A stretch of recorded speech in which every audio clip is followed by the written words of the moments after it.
Memorizando o sistema nervoso. Aula 4. A coroa da cognição, córtex cerebral e os lobos.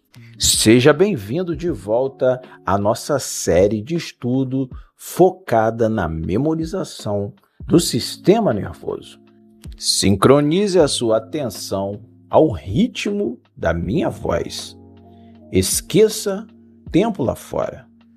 Este é o seu santuário de foco e de descoberta. Nós já viajamos muito longe dentro de você. Em nossa primeira jornada, mapeamos a medula espinhal, a via de cabos e reflexos. Na segunda aula, subimos para o tronco encefálico e o cerebelo, os motores da sua sobrevivência e do seu equilíbrio. Na terceira aula, mergulhamos no centro escuro da sua mente, desvendando o diencéfalo e o sistema límbico, as fornalhas da sua emoção, da sua fome e da sua memória. Você já é um ser que respira, que se move, que sente e que lembra. Mas ainda falta algo. Falta a razão, falta a linguagem, falta a imaginação. Falta aquilo que faz de você quem realmente você é. Nessa aula, vamos emergir do fundo do cérebro e subir para a superfície. Nós vamos cobrir toda aquela estrutura primitiva com o manto mais complexo do universo conhecido. Nós vamos mapear a coroa da cognição, o córtex cerebral e os seus lobos. Eu sou Jefferson Grem, seu melhor amigo na busca pelo conhecimento profundo do sistema nervoso central. E a regra aqui, nesse estudo de memorização, é a mesma. Apenas ouça. Deixe a sua mente desenhar a si mesma. Imagine que você está olhando para o cérebro humano de cima. Ele se parece com uma noz gigante, cinzento, úmido e cheio de dobras e rugas profundas. Essa camada externa, que tem a espessura de apenas alguns milímetros, é o córtex cerebral. A palavra córtex significa casca. Mas por que o córtex é todo enrugado? Tínhamos um problema de engenharia. Era necessário colocar bilhões de neurônios dentro de uma caixa de osso apertada, o seu crânio. A solução foi amassar o tecido. Se você pudesse esticar o seu córtex cerebral, ele teria o tamanho de uma toalha de mesa. Cada montanha desse tecido amassado nós chamamos de giro. Cada vale, cada buraco entre as montanhas nós chamamos de sulco. Essa casca externa é feita puramente de substância cinzenta. É o lugar onde os neurônios passam. Se você olhar bem de cima, verá que o cérebro é dividido em duas metades perfeitas, o hemisfério direito e o hemisfério esquerdo. Eles são separados por uma fenda muito profunda, a fissura longitudinal. Mas eles não estão isolados. No fundo dessa fenda existe uma ponte maciça, branca e brilhante, feita de milhões de cabos de transmissão, o corpo caloso. A função do corpo caloso é permitir que o lado esquerdo saiba exatamente o que o lado direito está fazendo em tempo real. Uma união perfeita. Cada um desses hemisférios é dividido em 4 grandes territórios, como os continentes de um planeta. Nós chamamos esses territórios de lobos, e cada lobo tem uma missão sagrada na sua consciência. Vamos viajar por cada um deles, de trás para frente. O observador, o lobo occipital. Leve a sua atenção para a parte de trás da sua cabeça. logo acima da nuca, descansando sobre o cerebelo. Este é o lobo occipital. O lobo occipital tem uma única dedicação absoluta: a visão. É fascinante pensar que os seus olhos ficam na frente do seu rosto, mas o lugar onde você realmente vê fica na parte mais de trás da sua cabeça. Os cabos ópticos atravessam todo o cérebro para chegar até aqui. A função, então, primária do lobo occipital é ser o córtex visual primário. Quando a luz bate nos seus olhos, ela não tem significado. É apenas energia pura. Essa energia chega na ponta extrema do lobo occipital. Aqui, o cérebro começa a decodificar a realidade. Ele percebe linhas retas, ele percebe bordas, ele percebe contrastes de luz e sombra. A função secundária do lobo occipital é fazer a associação visual. Um pouco mais à frente, ainda no lobo occipital, a mágica acontece. Aquelas linhas e bordas são juntadas e ganham cor, ganham movimento, ganham profundidade. O seu lobo occipital pega os pixels isolados captados pelo seu olho e constrói a imagem do mundo que você está vendo agora. Se essa área for lesionada, uma pessoa pode ter os olhos perfeitos e saudáveis, mas será incapaz de enxergar. É a chamada cegueira cortical. Você não enxerga com os olhos, você enxerga com o lobo occipital. Na nuca, a luz se transforma em mundo. O lobo occipital é a sua janela para a realidade. O ouvinte e o tradutor, o lobo temporal. Agora desloque a sua atenção espacial para as laterais da sua cabeça. Colado atrás e ligeiramente acima das suas orelhas. Aí está o lobo temporal.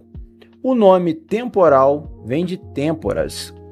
Este lobo é o mestre da audição, da linguagem e do reconhecimento profundo. A função primária do lobo temporal é ser o córtex auditivo. Assim como o lobo de trás processa a luz, as laterais do seu cérebro processam o som. Toda vez que você ouve o tom da minha voz, essa vibração do ar é transformada em eletricidade e chega ao lobo temporal. Ele decodifica a altura do som, o volume e o ritmo. A função secundária do lobo temporal é também a área de Wernicke e a compreensão. Ouvir um som é uma coisa, entender o que ele significa é outra. No lobo temporal do seu hemisfério esquerdo, existe uma região crítica chamada área de Wernicke. É o seu dicionário interno.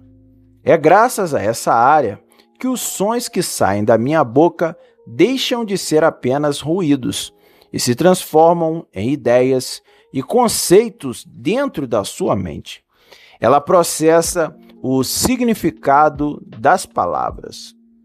A função terciária do lobo temporal é o reconhecimento e a memória. O lobo temporal esconde um segredo.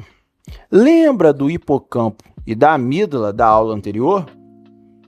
Aquelas estruturas de memória e emoção ficam dobradas para dentro do lobo temporal. Por isso, a parte inferior do lobo temporal trabalha junto com elas. A parte inferior desse lobo é responsável por reconhecer o que são as coisas. Se você olha para uma maçã, o lobo occipital lá atrás desenha a forma e a cor vermelha. Mas é o lobo temporal que olha para essa forma e diz: Isso, e eu lembro do gosto dela. Existe até uma área específica no lobo temporal só para reconhecer rostos humanos. Sem ela, você olharia para sua mãe e veria apenas 2 olhos e um nariz, sem saber quem ela é. Nas laterais, o som ganha significado, as palavras são compreendidas e o mundo ganha nome e identidade. O mapa e o navegador, o lobo parietal. Suba a sua atenção agora para o topo da sua cabeça, estendendo-se um pouco para trás, como se fosse um capacete cobrindo o teto do seu crânio. Este é o lobo parietal. O lobo parietal é o seu GPS e o seu grande integrador sensorial. Ele responde a 2 perguntas fundamentais: o que o meu corpo está sentindo? E onde as coisas estão no espaço? A função primária do lobo parietal é ser o córtex somatosensorial. Bem na parte da frente do lobo parietal, existe uma faixa de tecido como uma tiara, que cruza de uma orelha a outra pelo topo da cabeça. Essa tiara é o seu mapa corporal. Cada pedacinho dessa faixa corresponde a uma parte do seu corpo. Se um mosquito pousa no seu braço, o sinal sobe pela medula, passa pelo porteiro, o tálamo, e acende um ponto exato nessa tiara do lobo parietal. É assim que você sabe exatamente onde está coçando, mesmo de olhos fechados. O mais incrível desse mapa, que chamamos de homúnculo de Penfield, é que ele é desproporcional. As áreas do seu corpo que são mais sensíveis, como as pontas dos seus dedos, os seus lábios e a sua língua, ocupam um espaço gigantesco no seu cérebro. O seu cérebro vê o seu corpo como um ser de mãos e boca gigantes, porque são com elas que você explora o mundo. A função secundária do lobo parietal, a navegação e a via do onde. Enquanto o lobo temporal, na lateral, diz o que é o objeto, o lobo parietal, no topo, diz onde ele está. Se você for pegar um copo d'água de olhos vendados, é o lobo parietal que calcula a distância entre a sua mão e o copo. Ele junta a visão, a audição e o tato para montar um mapa 3D perfeito do ambiente ao seu redor e do seu corpo dentro desse ambiente. Sem o lobo parietal, você se perderia na própria casa e teria dificuldade até de vestir uma camisa, porque não entenderia como seu braço se relaciona com a manga da roupa. No topo, o corpo é sentido, o espaço é calculado. Você sabe exatamente onde termina você e onde começa o mundo. A coroa do rei, o lobo frontal. Agora traga toda a sua atenção para a parte da frente da sua cabeça, preenchendo toda a sua testa, descendo até os seus olhos, está o lobo frontal. Ele é o maior de todos os lobos, e é aqui que mora a sua humanidade. O lobo frontal não reage ao mundo, ele age sobre o mundo. Ele é o diretor executivo da sua vida.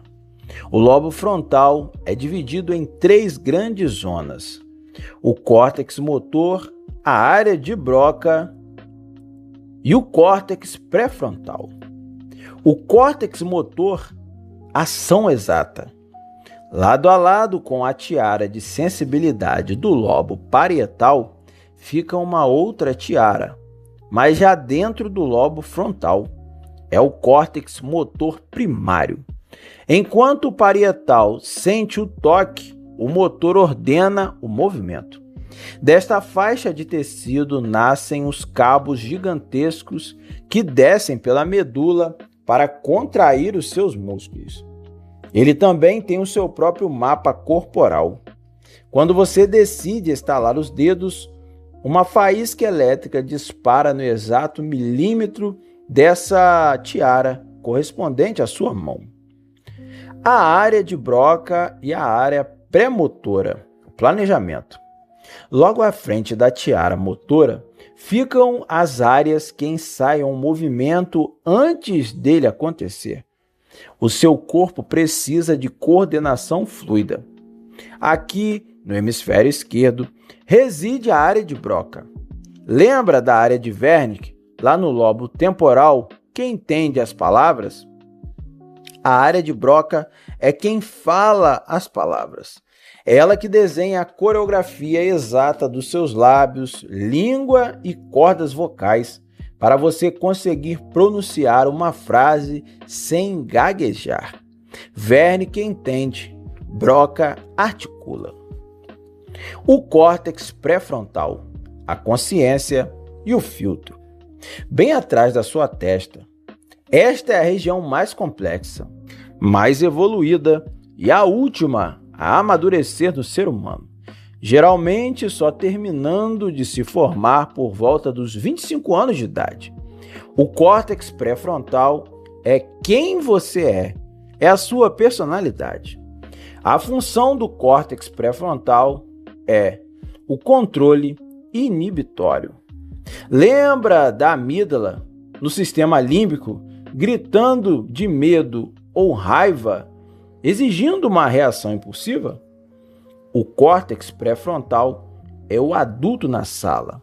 Ele recebe a raiva da amígdala, analisa a situação e diz: não, nós não vamos gritar no meio da reunião de trabalho. Respire. Ele é o freio dos seus instintos animais. É a sua adequação social. Outra função do lobo frontal: o planejamento do futuro. Animais vivem no presente. O seu lobo frontal permite que você viaje no tempo. Ele permite que você imagine o amanhã, que você planeje a sua aposentadoria, que você faça um cronograma de estudos. Ele manipula ideias na sua mente. A outra função do lobo frontal é a tomada de decisão e foco.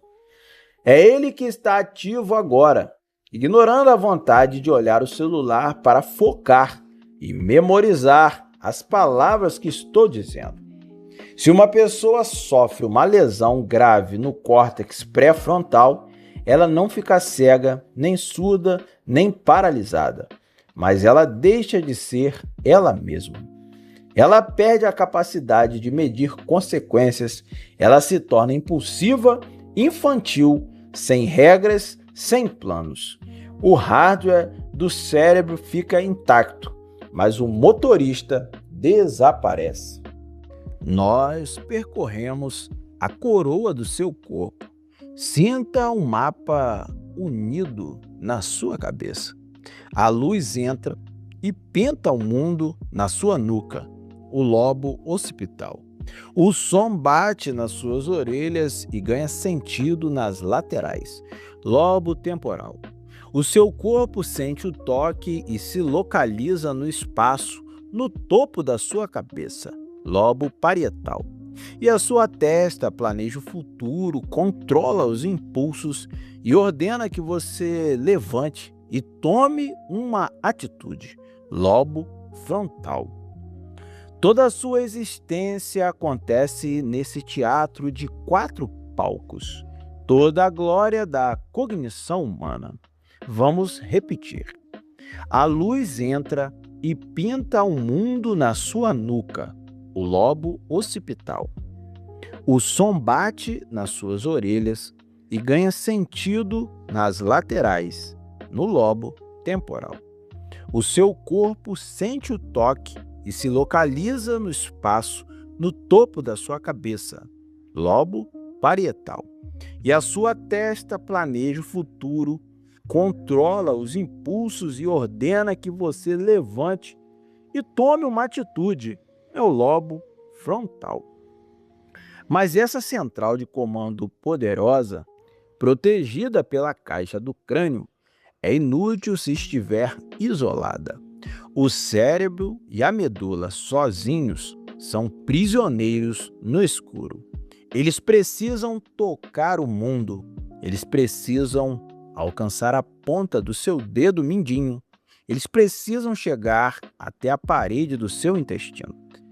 Para que a coroa da cognição governe, ela precisa de uma rede de espiões e mensageiros que se espalhe por cada milímetro do seu corpo. Nós terminamos aqui, nessa aula, o sistema nervoso central. Na próxima e última grande aula, nós sairemos do eixo da coluna e da cabeça. Vamos mergulhar na periferia. Vamos desvendar os nervos que carregam o toque e as vias autônomas que preparam o seu corpo para lutar ou relaxar. Na aula 5, a rede de contato, dominaremos o sistema nervoso periférico, somático e autônomo. Eu sou Jefferson Gren, seu melhor amigo na busca pelo conhecimento profundo da mente humana. Deixe o seu comentário sobre suas percepções sobre esse conteúdo, compartilhe esse conteúdo riquíssimo com amigos e, é claro, ouça novamente, ouça novamente, deixe o conhecimento se desenhar na sua mente nessa memorização profunda. Curta o vídeo, beba um café, beba uma água, estica a coluna e vamos para a última aula de memorização. Aula 5, a rede de contato.